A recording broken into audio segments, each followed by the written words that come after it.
It was a physical expression of emotionally what they were feeling. Soulmates, if you will. And they find each other, but it's sort of this forbidden love.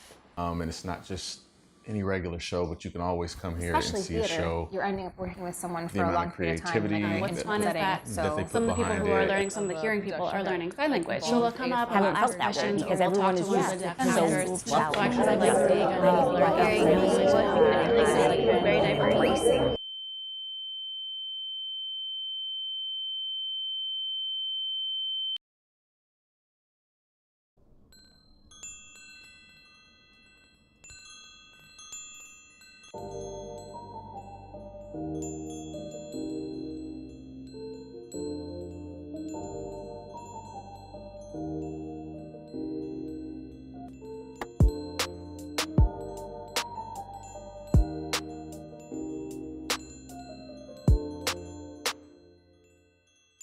The artistic mission of the Fountain Theater is to create and develop and produce new work, new plays that reflect the cultural diversity of Los Angeles. And every year when we think about a coming year, a coming season, we really talk to each other about which community needs to be served. And now the deaf community with this new play. 2 years ago, let's see, 2016, about then, Steven Sachs emailed me, both me and Troy, about this play. And he wanted us to be a part of that. He was creating a story with the two of us being the main characters. And it was his favorite movie was Brief Encounters. So with Brief Encounters, he thought, oh, I can make that into a play. He thought of Troy and I, and he adapted that. So he wanted it to be a deaf character involved with the play. There could be also a window on the fourth wall as well. More than one window in the room. Okay. Well, this is now my third or fourth play that I've written for deaf and hearing actors. And I just so enjoy the process of, as a director, to be working with these two worlds, because we have hearing actors who've never worked with deaf actors before. Looking at the water,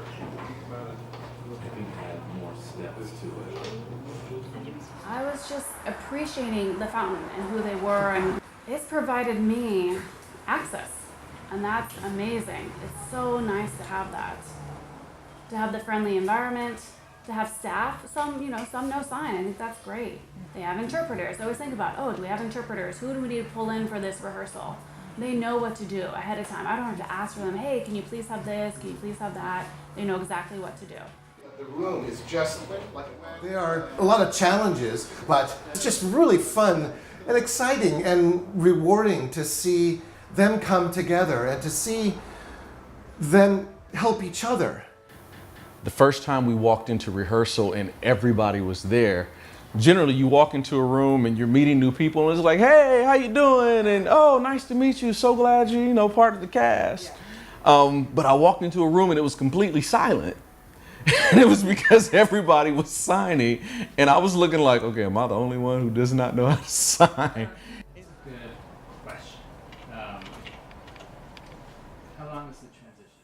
When we sat down for the first table read and Deanne and Troy started to sign to each other, I had a visceral reaction, like my feet felt warm. It was incredible. It immediately became exciting because so much of theater is, living on stage. It's so much a visceral communication.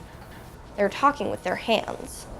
And you have to be able to read their face, their body language, their hands. You have to stop and look directly at the person like I'm looking at you and speak. And you can't just turn around, I couldn't turn and point and say, this is what I'm talking about, because you need to have both the directionality of your voice and you need to be able to give your, the deaf actor or one of our ASL masters the opportunity to be able to read your lips. It was very interesting to me to have the opportunity to work with people who communicate in a different way. And it's much more physical, and it's so different from any other theater that you would normally do. just had this vision in my mind, kind of burned into my mind of her reacting completely. I have a very clear vision of how the production will ultimately look and how each scene is going to move and how it's going to play. I hate you, Jewel. You've exited out. Yeah, but then I have to come. Probably the biggest challenge of getting the spoken English to match with the sign language, so that when the deaf actor is signing and the voice actor is voicing, that they both become one. It's been a fascinating and challenging process for our voice actors, Adam and Stasha. So what we've had to do is it's been a balance of being able to figure out how we can match up the voicing with the signing. There was more, and you can push me, you can tell me. Myself and Deanne, we sit with our director and playwright, Stephen Sachs. We also have a sign language interpreter for the deaf and hard of hearing actors. We also have an ASL master. We're very different. She's Deaf? Yeah. Your husband? Hearing. No. What's he like? So we'd have to sort of sit down and figure out in a collaborative way, how can we get that point across in a way that honors Stephen's vision. For ASL Master, it typically starts a week or 2 weeks before the actual rehearsals. Most of it is that, I'll work one-on-one with Troy, Lisa will work one-on-one with Deanne, and sometimes we share ideas. So together, we go line by line through the script. We do a read-through of one scene, and then we go back and we shift and adapt and color and create with the ASL master a new form, a new sign that. So we look at what's being said, the actual lines, and what does it mean? We kind of do the reason behind that, and we translate that. So we still give the truth of what the writer envisioned. So one of the things we locked on was Deanne wanted to use this sign of going through the future to see in a visual cinematic way her future and her life. What? Oh, you didn't go to work this afternoon. Yeah. A little break. But you ask the person who wrote the script in that one line. Sometimes we'll talk about that one line for an hour. So we then created, just in that moment, a new sign. But it was profoundly moving and provocative and emotional. And when we got to that point where we all knew unanimously that this was what it was going to be, there was such a sense of accomplishment.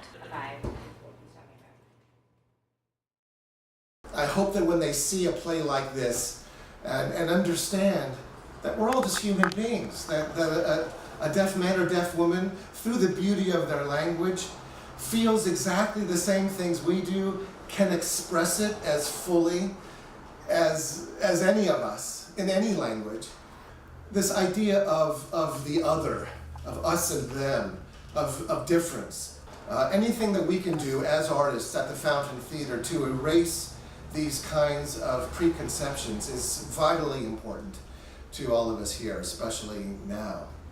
We've tried to maintain that feeling of a Fountain family, a home for artists ever since. Sometimes when communicating with others, there are language barriers, but we are also able to come together and create something beautiful.